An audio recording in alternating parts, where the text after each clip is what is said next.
Bonjour à tous, bienvenue dans cette nouvelle vidéo. Aujourd'hui je vous montre comment je réalise un étui magnétique pour ce couteau.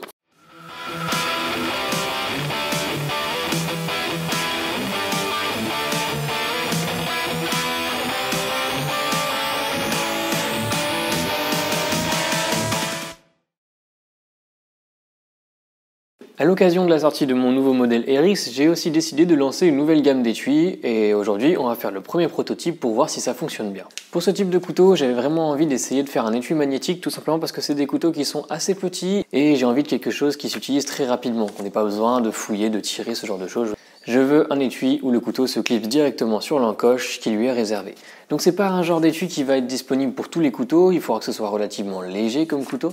Et aussi il va falloir qu'il y ait une grande surface de contact, donc c'est pour ça que pour ce Erix j'ai fait un tranchant ciseau, autrement dit une des faces est laissée complètement plate, comme ça j'ai toute cette surface là pour qu'il y ait la force des aimants qui accrochent dessus. Et évidemment il faudra aussi des éléments qui sont relativement puissants. J'ai donc réalisé un patron que je vais suivre pour l'ensemble du projet. C'est très simple, j'ai posé mon couteau, j'ai tracé autour en laissant une marge pour le martyr et pour pouvoir poser mes rivets et ensuite on va pouvoir découper tout ça. Pour ce projet, vous allez avoir besoin de cuir. On va utiliser 3 types de refente parce que je vais avoir besoin de 3 types d'épaisseurs différentes. Mais ça, c'est libre à vous de décider. On va aussi utiliser des aimants, de la colle époxy et également une plaque en acier carbone ou du moins en ferraille sur lequel je peux aimanter les aimants justement. En inox, ça ne fonctionnera pas. Et bien entendu, il ne faut pas oublier les rivets et tout ce qui va permettre de maintenir l'étui ensemble. Pour le cuir, j'ai tout pris chez Cuir Tissu, les 3 pots que vous avez vus qui sont très grandes, au total il y en a pour 15 €. C'est ce qu'on appelle de la refente en fait. Lorsqu'on prépare le cuir qu'on veut ensuite vendre, parfois on le coupe dans l'épaisseur et il en reste une épaisseur qui elle est constituée de 2 côtés chers et qui est en fait pas forcément utilisée, que les gens utilisent surtout pour des prototypages. Moi je m'en sers parfois pour certains étuis et aujourd'hui on va se servir de ça parce que je pense que ça va être parfait pour ce genre de projet. Et donc ça coûte vraiment pas cher et vous aurez les liens dans la description pour aller voir ces produits là. Allez, on se lance tout de suite dans le projet et j'espère que ça va vous plaire.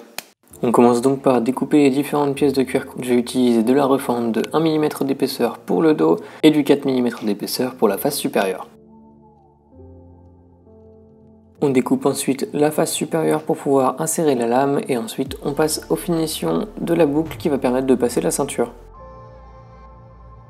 On traite également toutes les parties qui auront du mal à être accessibles après, donc il va falloir les finir maintenant. Un petit coup de teinture noire pour la couleur et ensuite on passe au brunissoir pour avoir de jolis bords.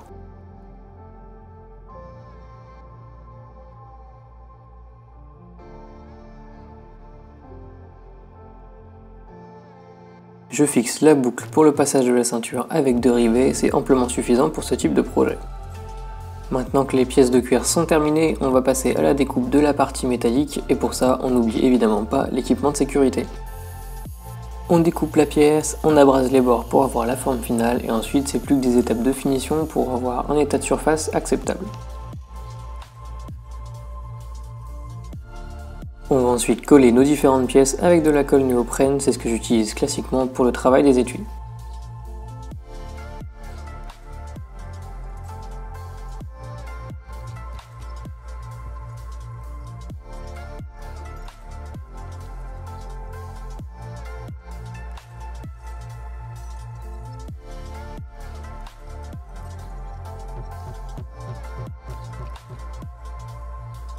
On marque ensuite l'emplacement pour les œillets, on va ensuite percer, puis les fixer.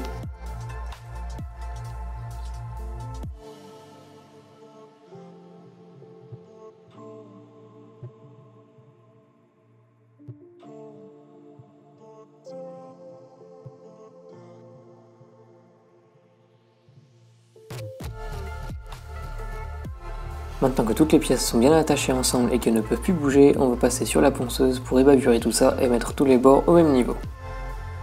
On teinte les bords et on fait une finition des tranches grâce au brunissoir et ensuite avec une teinture de tranche.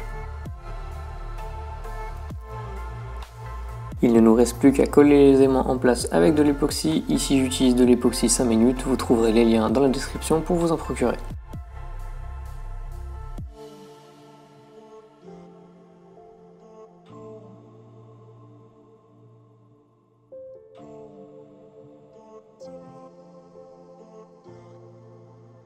Une fois la colle sèche, un petit peu de baume pour pouvoir protéger le cuir et le projet est terminé.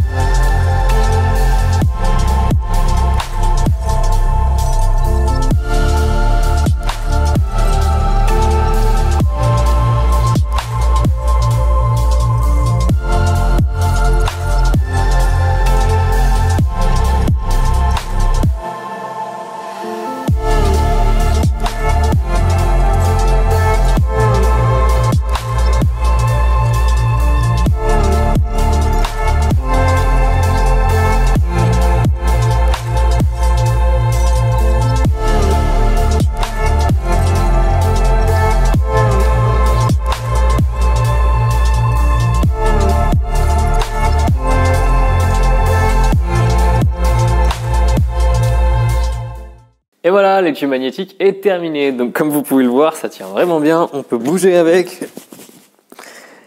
Il n'y a aucun problème, le couteau ne descend pas et il est vraiment bien tenu.